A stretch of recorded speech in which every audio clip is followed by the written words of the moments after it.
حضرت بایزید بستانوی رحمت اللہ تعالی علیہ ایک مقام پر کسی بزرگ سے نیاز حاصل کرنے کے لیے پہنچے تو جس وقت آپ ان کے نزدیک پہنچے تو دیکھا انہوں نے قبلہ کی جانب تھوک دیا۔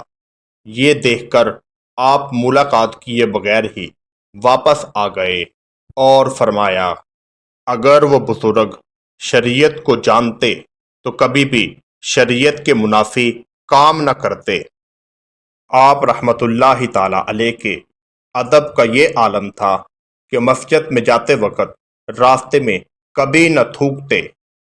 حضرت بایزید بستانوی رحمت اللہ تعالی علیہ جب سفر حج پر روانہ ہوئے تو چند قدموں کے بعد آپ نماز ادا کرتے اور فرماتے، بیت اللہ دنیاوی بادشاہوں کا دربار نہیں جہاں انسان ایک دم پہنچ جائے۔ اسی طرح آپ پورے 12 سال میں مکہ معظمہ پہنچے۔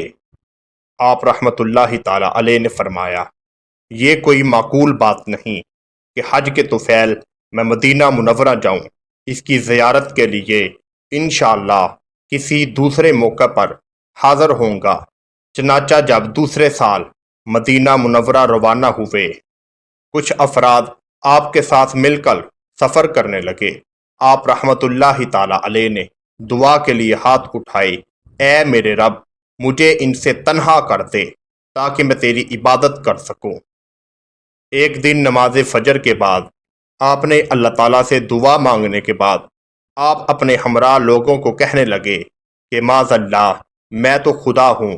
لوگ سمجھنے لگے یہ بابا تو پاگل ہے، اور لوگ آپ کو چھوڑ کر کنارہ کشی ہو گئے۔ لیکن در حقیقت آپ نے یہ الفاظ لسان غیب سے فرمائے تھے۔ ایک مرتبہ آپ کو ایک ایسی کھوپڑی ملی جس پر تحریر تھا، سمن بکمن امیون فہم لا یعقلون، یعنی وہ گونگے، بہرے اور اندھے ہیں، اس لیے وہ عقل نہیں رکھتے۔ یہ پڑھتے ہی آپ نے چینخ ماری اور بے ہوش ہو کر گر پڑے۔ ہوش آنے کے بعد اس کھوپڑی کو بوسہ دے کر فرمایا، یہ ایک ایسے صوفی کی ہے جو ذکر الہی میں اس قدر مسرور ہوا کہ وہ دنیا فانی کو چھوڑ کر چلے گئے۔ یعنی نہ ان کے کان رہے جس سے وہ اللہ تعالیٰ کی بات سنیں، اور نہ زبان جس سے وہ اللہ کا ذکر کر سکیں، اور نہ آنکھ جس سے وہ اس کا جمال دیکھ سکیں۔ حضرت ذوالنور مصری رحمت اللہ تعالی علیہ نے آپ کے پاس پیغام بھیجا کہ تم رات کو سکون سے چین کے ساتھ نیند لے کر اہل قافلہ سے پیچھے رہ جاتے ہو۔ آپ نے جواب دیا، پوری رات سکون کی نیند لینے کے بعد اہل قافلہ سے بچھڑ کر جو پہلی منزل پر پہنچ جائے وہی کامل ہوتا ہے۔ یہ سن کر ذوالنور مصری رحمت اللہ تعالی علیہ نے کہا، یہ مرتبہ اللہ تعالیٰ انہیں ہی مبارک فرمائے۔ حضرت بایزید بستانوی رحمت اللہ تعالی علیہ مدینہ منورہ کے سفر پر جا رہے تھے کہ آپ نے اپنے اونٹ پر بے حد بوجھ ڈال دیا، اور جب لوگوں نے کہا کہ جانور پر اس قدر بوجھ لادنا شان بزرگی کے خلاف ہے تو فرمایا، پہلے آپ غور سے دیکھ تو لیں بوجھ اونٹ کے اوپر ہے یا نیچے۔ چنانچہ جب لوگوں نے غور سے دیکھا تو معلوم ہوا کہ پورا بوجھ اونٹ کی کمر سے اوپر تھا۔ یہ دیکھ کر سب لوگ حیران زدہ رہ گئے۔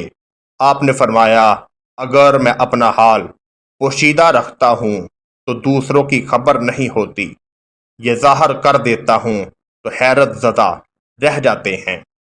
آپ رحمت اللہ تعالی علیہ نے لوگوں سے فرمایا کہ میں ان حالات میں تمہارے ساتھ کیسے رہ سکتا ہوں، اور جب زیارت مدینہ سے فارغ ہوئے تو والدین کی خدمت کا تصور آیا تو بستان کے لیے روانہ ہو گئے۔ جب اہل شام کو آپ کی آمد کی اطلاع ملی تو کافی فاصلے پر آپ کے استقبال کے لیے پہنچ گئے، لیکن اس وقت آپ کو یہ پریشانی ہو گئی۔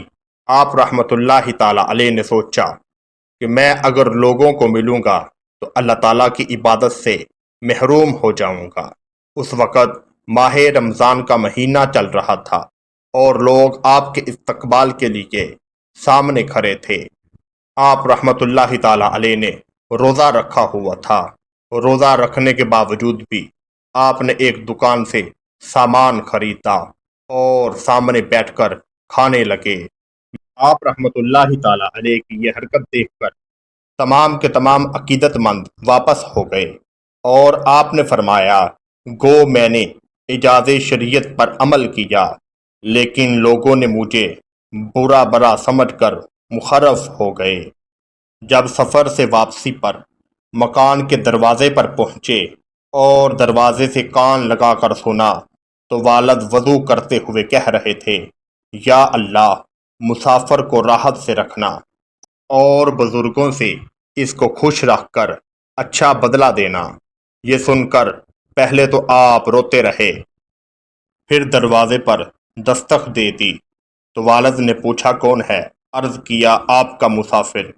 چنانچہ انہوں نے دروازہ کھول کر ملاقات کرتے ہوئے فرمایا کہ تم نے اس قدر طویل سفر اختیار کیا، روتے روتے میری بصارت ختم ہو گئی اور غم سے کمر جھک گئی۔